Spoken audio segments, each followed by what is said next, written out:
Been out here about 8 hours tonight. I got this quarter panel piece over here finally fitted. I don't have much room to get around here. The trash can and stuff in the way, and I really need a bigger shop, but that's another topic. But I've got this temporarily put in place now with some screws holding there. It's looking pretty good.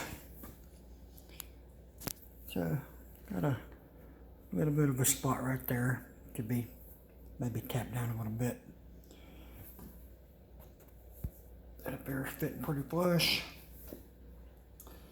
All that, for as far apart as I have those screws, it's fitting pretty dang well if you ask me. I went ahead and cut that off straight.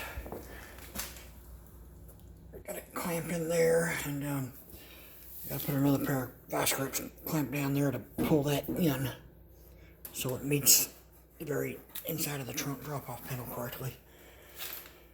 Went around just sanding a little more. The other night when I put this primer on here, I ran out of strainers, and the strainers were in the house, and I already had the primer mixed up, and I was being lazy and didn't want to run back inside and get them, so had some chunks of dust in it. Actually, I think it's chunks of primer out of the bucket that I mixed it up in. It's little white and orange spots in it, but I just sanded them smooth and got that done. I'll put it also to get all the paint and rust out of the gas tank area. I don't know if you can hardly see it, but all the years of it just not being sanded and painted. Several layers of paint that was peeling, and that's typical. Almost everybody ever worked with at a body shop does that. See, I've been working on my own now for about 20 years, and I worked in body shops for, well, from 1992 to 2000, October the 11th of 2000 to be exact. And out of all that time, I would say there was probably no more than 8 guys that I worked with that actually cared and prepped a car right and sanded everything good. And if they found a chip in the paint, they would sand it all the way down to bare metal and get the rust out of the metal. Most guys would just take a razor blade and barely scratch a little center of the chip and wipe some putty or something in it and block it smooth and put primer over it. And it ends up shrinking later, and you see where the chip used to be, and also since the rust is under it, later it starts bubbling and you see problems with your paint.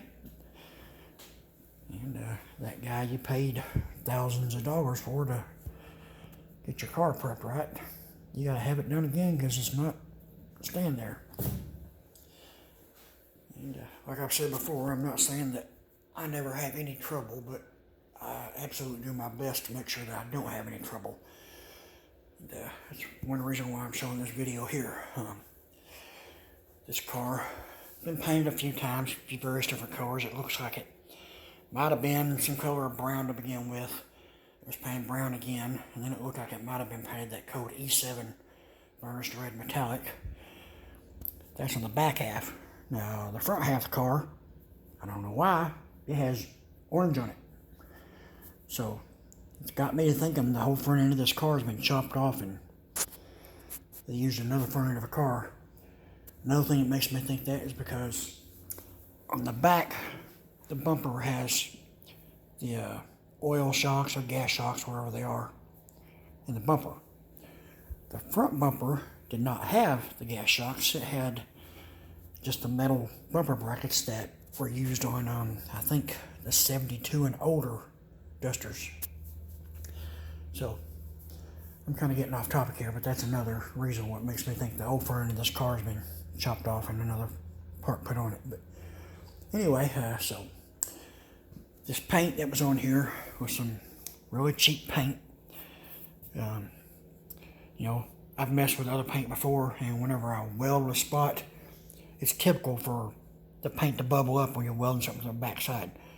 But it usually doesn't turn just like an amberish, brownish color all around it. I mean, out of the PPG and the Standox and Speed Seeker and Matrix that I've been using, I haven't seen that happen. I don't know what kind of paint this is. It could be some lacquer. It could be, you know, Autobahn or something. I think all their stuff is lacquer. But anyway, whenever I was welding on it in several places, I seen it just had that amber look to it. It was just yellowish. It all blistered up. And also, everywhere I'm sanding it, trying to feather edge it, it seems to feather edge, but when you feel of it, even when I use a block, you feel substantial layers in between, substantial differences in between each layer of the clear, the sealer, the base coat, this yellow primer, and then all these other kinds of paint, whatever that was, you know, 35 or 45 years ago. I could feel them really bad. So, you know, I thought in the beginning we were going to sandblast this car and it was going to cost too much money to do that. So I just told her I would sand it all off to make sure, and I'm really glad I have, because everywhere I go I'm finding places where there's been chips and big scratches all down the sides and just rust that was all underneath it. And, I don't know if you can see it very well on this camera. I'll kind of get close here, but I've spent several hours out here DAing this with 80 grit. And to put epoxy on bare metal, it's required that you DA it with 80 grit. The epoxy sticks very well to all kinds of surfaces, lots of different kinds of plastic, glass. You know, if all these things are prepared right, it'll stick. But you have to prepare it right. And for metal, you sand it with 80 grit. And, you know, it's best to look up on each manufacturer to see how they say to prep each thing. You know, plastics may say sand it with 220, 180, you know, who knows. Everybody's different, but anyway, I'm rambling on here. Just kind of showing you what I've done so far tonight. This area right here, I don't know if you can see that slight colored spot that's a little bit different. That's where they lead these together at the factory. Now, so far, the quarter panel part, I haven't found any rust under the lid. But back here on this part of the quarter panel where I took the tail light panel off, there was rust all under the lid here. All this lid come all the way around the corner here, and there was rust all underneath that. So I don't know if someone's replaced the tail light panel before, or maybe it was in a little wreck and somebody done some lead work years ago. Long story short, had rust under it, so I took it out. This up here on both sides, I've sanded it real well, and I took it back because this lead was all the way up to here. You can see those grinder marks right across there. That's where either someone years ago did it or the factory. I don't know, I'm just speculating here. But they ground it and then did the lead work. But I sanded the lead off from here all the way down to there. And it's got an imperfection in it now, but I'm going to put epoxy over all this and then go back over it all, do the body work, and then put some direct-to-metal primer over it. And I bought the direct-to-metal primer just to be safe, so whenever I'm blocking it, if I go through the primer and possibly go through the epoxy and I'm getting down to bare metal again, if I'm out of epoxy, I've got direct-to-metal primer, and I can put that right over it, and I won't have any problems. But I'm using the black epoxy as a base, and I'm using light gray primer. That direct-to-metal primer is light gray. The reason why I've done that, so when I'm blocking it, when I go through the primer, I get to the black, and I know, hey, I better slow down and not go too much further, or I'm going to get to bare metal. Sometimes it happens anyway, and you get to bare metal. But I bought a dark gray sealer, because that's what they used on most of these cars for the reds and the dark burgundies like this. So that's what I'm going to put down for the sealer. And I'm using epoxy as sealer, and mix it 4 parts epoxy, 1 part activator, and 1 part reducer. And some people add a little more reducer to get it to lay down a little smoother. I typically do. I don't ever go more than 5% more than what the manufacturer says, because if you do, I think you start kind of screwing things up, and it's not a good idea to mess with what the manufacturer tells you to do. I mean, there's a little bits of tolerances there, and I'm sure they figure that in. But that's what I've done for almost 30 years, and I haven't had a problem. But anyway, I'm tired, and as usual, like I said, I'm rambling on. But I wanted to show what I got done tonight. Before I forget, I got this trunk drop-off panel on, and it's welded in. I'm too tired tonight, and tomorrow morning I'm gonna take my daughter to go get some shoes for her choir practice, or choir performance on December the 3rd. And then we're going to put our Christmas tree up tomorrow and possibly decorate outside the house if the weather's not bad outside. But like I said, got that on there, and maybe Sunday or Monday, whenever I get back around to working on this, I'll test fit the bottom of the quarter panel like I have the other side and screw it on. Once I get it where I need it, then I'll take those off. Well, before I take those off, I'm going to put the taillight panel over the top here. You're supposed to put the taillight panel on first, and then the quarter panels go over the side, because this little piece right here, after you get the taillight panel on, you got to bend this over, and it goes down on top of that. And I'll have to drill some holes through here, like I have these, and then plug weld that into the top of the taillight panel. These holes here, I'm going to plug weld from the back side into the taillight panel, and then after I get that on there permanently, then we'll bend this over and plug weld them. And I was really wanting on these quarter panels to make the bottom part of the quarter panel go underneath this part. The reason why I like doing that, if you ever have any kind of problem with, say the bondo comes loose, worst case scenario, it happens. Sometimes it does. But if it does, and you don't have this welded fully all the way across here, which most people will just put tack welds maybe an inch or so apart. I've seen even further. And then they just spread bondo over it. Well, let's say the bondo don't come off. Let's say you just get a scratch in the paint and it goes down into the bondo.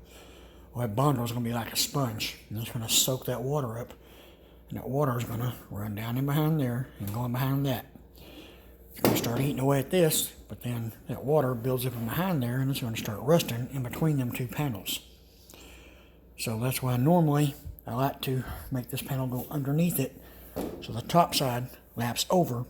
If you do have that problem, the water runs off and over down the outside, and it's not able to get up under there and puddle up and get down in between there. So since I've done it this way, and the reason why I did that is I couldn't get it to fit all up in here and underneath there like I needed. So I just stuck it on the top. So what I'm going to do is it's going to take me a long time. Just have to keep doing a bunch of tack welds, and I'll like start on the end, maybe go to the middle, and right here, and then go to the other side, do that over there, and come back, and then do like in the middle in between these two, and that two, go to the other side, and keep doing that. And some of you may already know this, but the reason why you stagger that and go around, you're giving the weld time to cool off. If you keep putting a bunch of tack welds, one right after the other, right next to each other, it's going to warp the crap out of the panel, and you're going to have a whole lot of bondo you're going to have to put in it. And because you won't be able to hammer and dolly it flat, it's going to be warped too bad. And if you run a solid bead on there, it'll be way even worse than that. So, anyway, I've been talking for about 15 minutes now, so anyway, there's my tips and the update for today. So I'm getting ready to close the shop down. Going to get cleaned up and see if I can get to bed before midnight. I think it's going on 10 o'clock now. Get up bright and early in the morning and take my girl to get some shoes and do some Christmas decorating in the house. So, as usual, everyone, if you like the tips I give and the information I share, share the videos, like the videos, and subscribe to the channel. I'm trying to work on getting 1,000 subscribers, and I'm a long ways away from there. I think I've probably got barely over 30 if I'm lucky. I haven't looked in a while. So, if you know anybody that likes learning anything about auto body work, paint tips, share the channel with them and ask them to subscribe if they like it. And if you got any questions or anything on my videos, leave a question, and I just ask that people be respectful, and I'll be, as always, I'm respectful back with you guys. There's so many people out there that like to be trolls and start all kinds of trouble and just make bad comments on my videos, but anyway, I'm over and out. We'll talk to you later. Have a good night.